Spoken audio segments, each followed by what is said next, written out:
Welcome student in chapter 4। तो इसके पहले हम बात कर लेते हैं चैप्टर 3 के बारे में जो हमने कंप्लीट किया। आई होप आप सबको अच्छे से समझा होगा वो चैप्टर। आप लोगों ने जाके प्रैक्टिस की होगी, पैटर्न्स के ऊपर ढूंढने की कोशिश की होगी मार्केट में डिफरेंट डिफरेंट पैटर्न्स के ऊपर।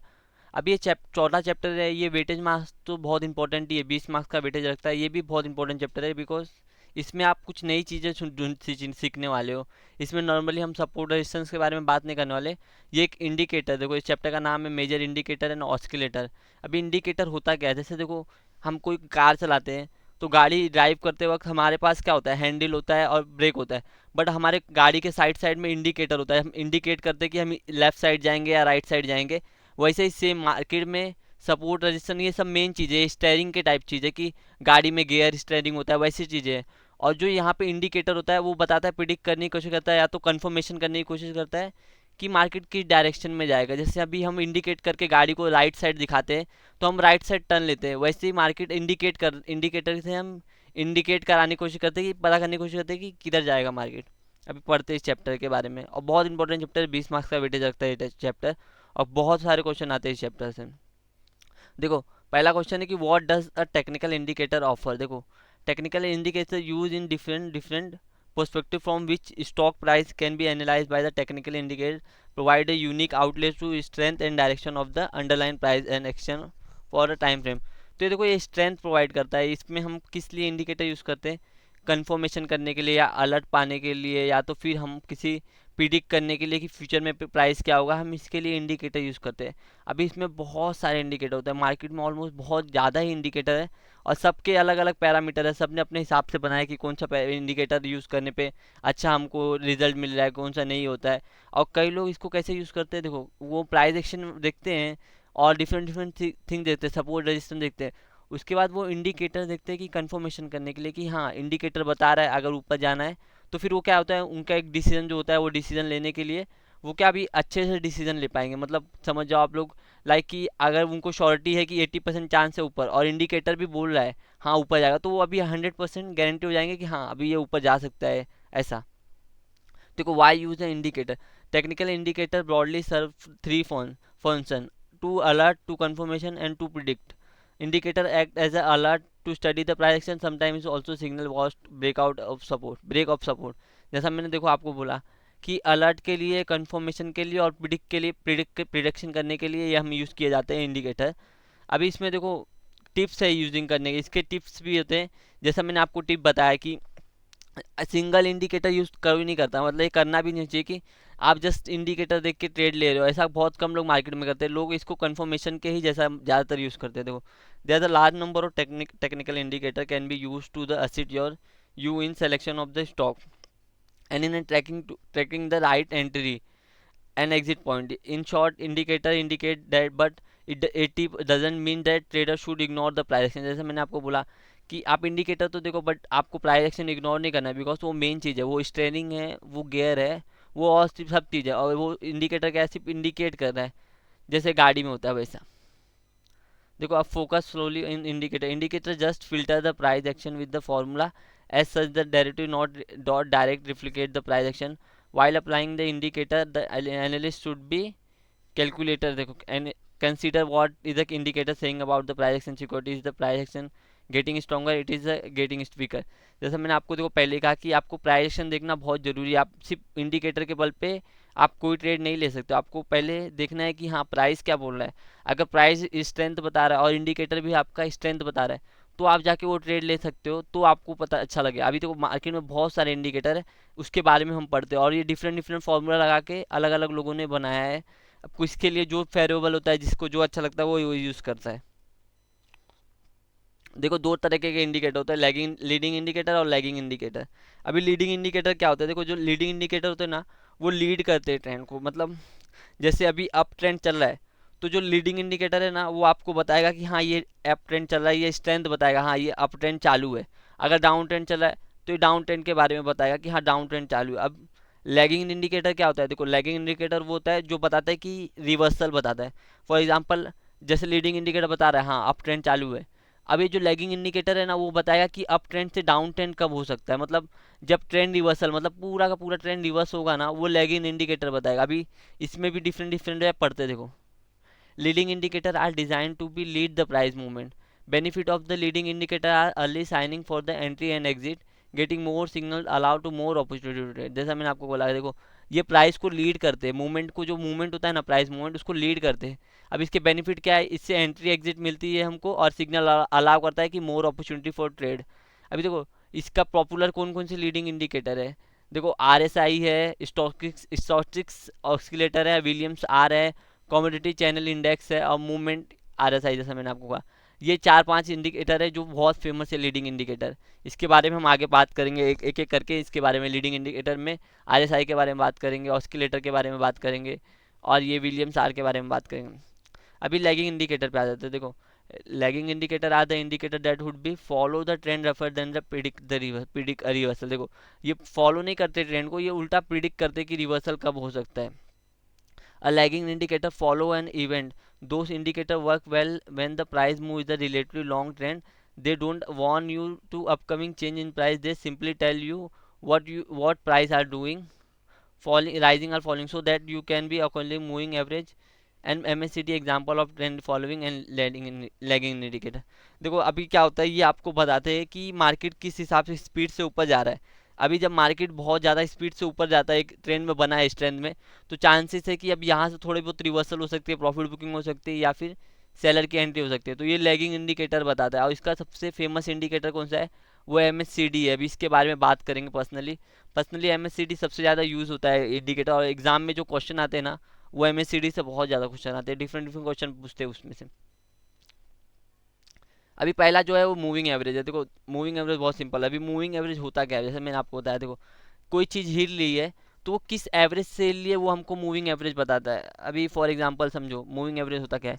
मेरे पास 10 दिन ट्रेडिंग डेज है, 10 दिन का ट्रेडिंग डेज है और 10 दिन की क्लोजिंग मेरे को पता है. एक दिन हुई है 79, एक दिन हुई है 80, एक दिन 82, एक दिन 79, फिर 85, 87, ऐसा करके क्लोजिंग हुई है. तो अब मैं 10 दिन का एवरेज निकालूंगा. फॉर एग्जांपल मुझे एवरेज पता चला कि ये एवरेज है 85, मतलब ये 10 दिन में प्राइस कहाँ तक ज़्यादा मूवमेंट किया है. इसका मतलब ये है कि पहले मेरे को 79, 82, 81 ऐसा 10 दिन का प्राइस मिला और वो 10 दिन का प्राइस कैलकुलेट करके मेरे को पता चला कि जो एवरेज क्लोजिंग हो रही है हर दिन वो 85 है. तो अब क्या हुआ, एक लाइन खींच जाएगी 85 की एवरेज क्लोजिंग है. अब जब 85 के बिलो रहेगा तो मैं क्या करूँगा, मैं सेल करूँगा. बिकॉज क्या हो गया, ये अपने एवरेज प्राइस के नीचे चला गया है, 10 दिन के एवरेज से नीचे चला गया, तो मैं सेल करूँगा. और फॉर एग्जांपल अगर 10 दिन के एवरेज के ऊपर रह गया तो मैं बाय करूँगा. अब इसमें भी दो तरह के होते हैं, एक सिंपल मूविंग एवरेज और एक एक्सप्रेशनल मूविंग एवरेज. दोनों के बारे में पढ़ेंगे. अभी पहले देखते हो, one of the most common and familiar trend following indicator in the moving average. They smooth the data series and make it easier to spot the trend. Sometimes they especially helpful the volatile market. जैसा मैंने आपको कहा कि इससे क्या होता है, जब आपके पास एवरेज होगा किसी चीज़ का, फॉर एग्जांपल आपके पास एक साल का एवरेज है कि निफ्टी का एवरेज 18,000 का एवरेज है.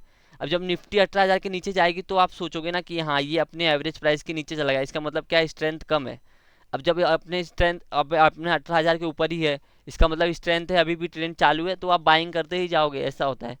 अभी देखो they also form the building the block of the many technical indicator and over they the two most popular type of moving average आज simple moving average and exponential moving average. देखो EMA और SMA बोलते हैं इसको, दोनों बहुत बहुत popular है. अभी दोनों के यूज़ भी अलग होते हैं. अभी मैं आपको आगे बताऊंगा कि SMA कब यूज़ करना है और EMA कब यूज़ करना है.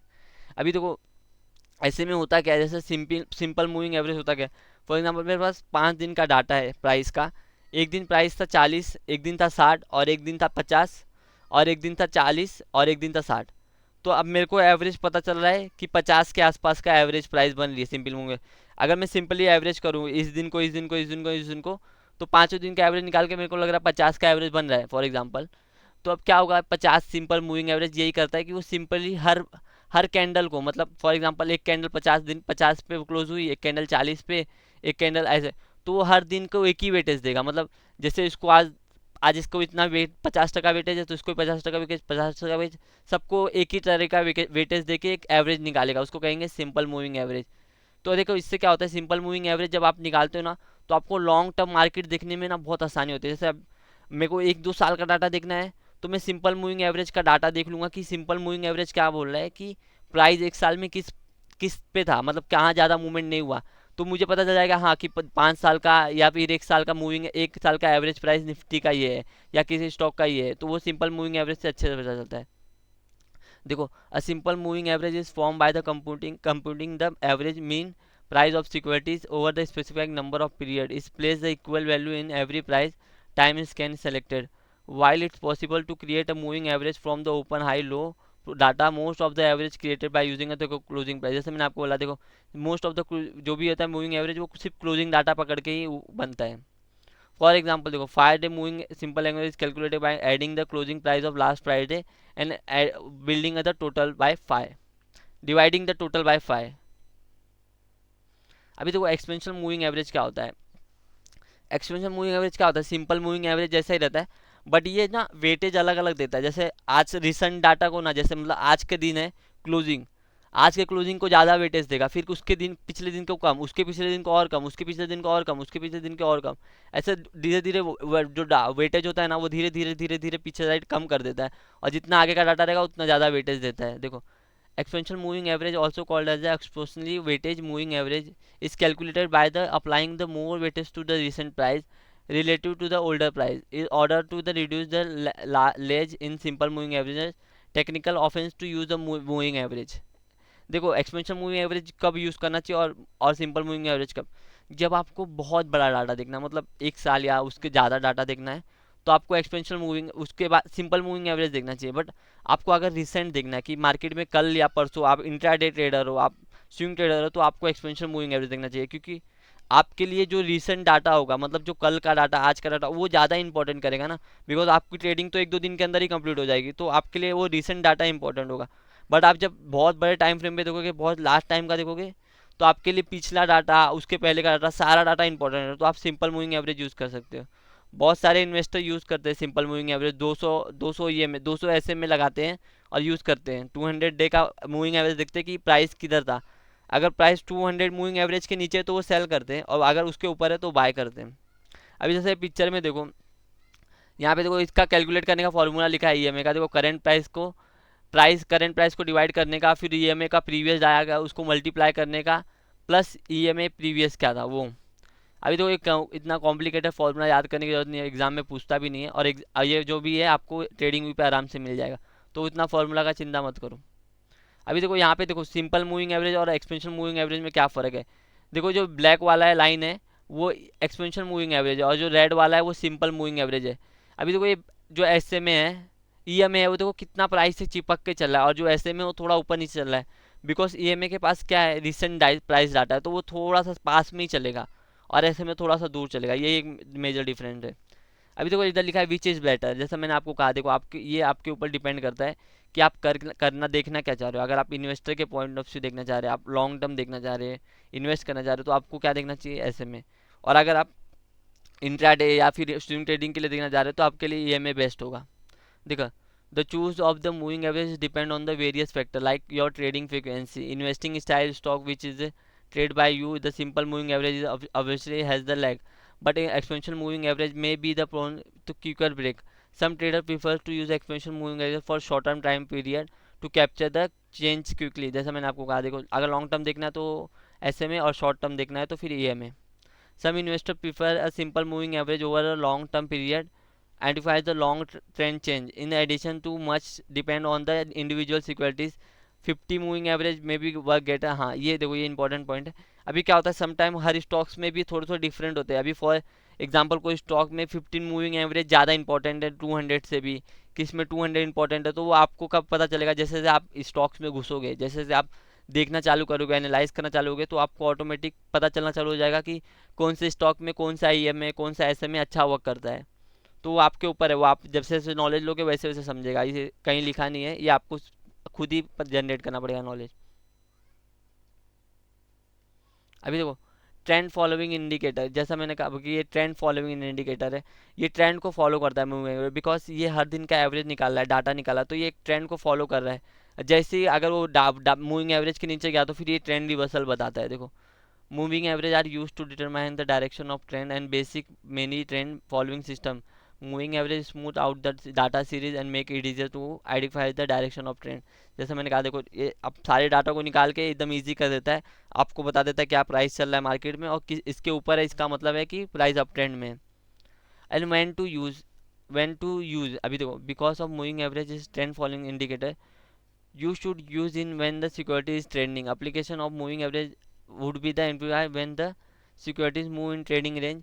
With this in mind, investor and trader should be first identify the securities that display some trading criteria before the attempting to analyze with the moving average. तो जब आपकी ट्रेंडिंग मार्केट होगा आपको जानना रहेगा कि मार्केट ट्रेंडिंग है कि नहीं, जब ट्रेंड में है किस ट्रेंड में, अप ट्रेंड में, डाउन ट्रेंड में, तो आपको मूविंग एवरेज यूज़ करना चाहिए। फॉर मेरे पॉइंट ऑफ व्यू से मैं बता दूँ आपको मूविंग एवरेज यूज़ करना चाहिए, ईएमए यूज़ करना चाहिए, वो भी आपको दो ईएमए यूज़ करना चाहिए, 200 डेज़ का और 50 डेज़ का। अगर ये दोनों ईएमए के ऊपर है इसका मतलब है सिक्योरिटीज अप ट्रेंड में है, और अगर ये दोनों के नीचे है तो समझ जाओ कि सिक्योरिटी डाउन ट्रेंड में। और 200 ईएमए जो होता है ना वो बहुत इंपॉर्टेंट होता है, बिकॉज वो आपको पिछले हुए 6 महीने की जो डाटा रहेंगे ना वो बताता है, मतलब 6 महीने में स्टॉक अप ट्रेंड में है या डाउन ट्रेंड में है वो आपको 200 ईएमए बताएगा, तो वो बहुत इंपॉर्टेंट है और मोस्ट ऑफ द लोग उसको यूज़ करते हैं। अब ये मूविंग एवरेज सेटिंग के बारे में बता रहे, देखो the number of period 85 moving average will depend upon the securities volatility trend personal preference. मतलब आपके प्रेफरेंस के ऊपर है कि आप कितने दिन का देखना चाह रहे हो। तो मोस्ट ऑफ द पीपल 6 महीने का देखते हैं, 1 महीने का देखते हैं, 30 दिन, 6 महीना ऐसा डाटा देखा जाता है। Shorter the length moving average give a sensitive identification new trend earlier but also give a more false alarm. मतलब जितना छोटा आपने, अगर आपका जितना छोटा ईएमए लगाया हो तो आपको उतना जल्दी जल्दी ट्रेंड रिवर्सल मिलेगा, बट चांसेस है कि वो फॉल्स भी हो उसके भी ज़्यादा चांस मिलेंगे आपको। और जितना बड़ा आप लगाओगे टाइम वो ईएमए ऐसे में, तो आपको वो एंट्री कम मिलेगी, बट आपके जो रॉन्ग होने के चांसेस है वो भी कम हो जाएंगे। यूज़ ऑफ मूविंग एवरेज देखो they are many use of moving average, but basic stand for identify करते हैं, ट्रेंड कन्फर्मेशन करने के लिए होता है।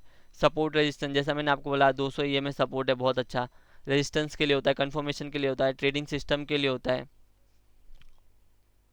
अभी देखो signal moving average price cross over, अभी ये क्रॉस ओवर वाला भी होता है कि आप 2-3 ईएमए लगा दो, मतलब आप लगा दो 50 दिन का, आप लगा दो 200 दिन का, आप लगा दो 1 साल का। 1 साल का कितना होगा 365 का, 200 का और यहाँ पे 50 का आप ऐसे में लगा दिए। अब जैसे ही ये क्रॉस ओवर हुए, फॉर एग्जांपल एक ने नीचे साइड से क्रॉस ओवर, तीनों का क्रॉस ओवर, मतलब क्रॉस ओवर आप जानते हो ना कि एक दूसरे को इंटरसेप्ट करके काट के ऊपर चलेगा, इसका मतलब क्या हुआ कि ये सिग्नल कर रहा है कि बहुत अच्छा अप ट्रेंड आ सकता है ऐसा। देखो a price break upward that moving average generally buy signal, a price break down trend downward throughout the M A generally sell signal as we seen a longer the time spend the period cover by the M A the greater signify the crossover line. जितना बड़ा time frame रख के आप cross over निकालने की कोशिश करोगे उतना अच्छा है। ये क्रॉस ओवर वाला सिग्नल बहुत लोग यूज़ करते हैं बिकॉज ये एक्चुअली बहुत अच्छे से काम करता है मार्केट में। जब आप कोई ई एम ऐसे में लगाओगे, आप क्रॉस ओवर देखोगे ना तो बहुत, देखो जैसे मैंने यहाँ पे डाला था, जैसे मैंने अपने चार्ट में देखो इसमें मैंने 25 दिन, 12 दिन और 6 दिन का ई एम यूज़ किया है। अब इसमें होता क्या है देखो, अब मैं शॉर्टर टाइम फ्रेम के लिए यूज़ किया हूँ इसको। तो जैसे देखो यहाँ पे डाउन साइड से ये इंटरसेपेट करके ब्रेकआउट दिया, जैसे अभी यहाँ पे देखो पिक्चर में जैसे ये 124 रुपये के पास थे, यहाँ पे ब्रेकआउट दिया, एक अच्छा अप मूव मिला, 136 तक गया। अब यहाँ पे देखो सेलिंग के लिए भी हुआ, ये ऊपर से एंटीसिपेट किया, यहाँ पे सेलिंग आई कितने से 140 के लेवल से और सीधा 124 पे आ गया। अभी यही बहुत सारे सिग्नल है, देखो बहुत सारे सिग्नल जनरेट हुए, ऑल्ट हाई पे भी हुए, लो पे भी है। फॉल्स इसमें चांसेस बहुत कम है कि आपको फॉल्स सिग्नल मिलेंगे ये वाला जब क्रॉस ओवर आप यूज़ करोगे। तो एक बहुत अच्छी टेक्निक है यहाँ पे ईएमए को यूज़ करने की क्रॉस ओवर की। That's all.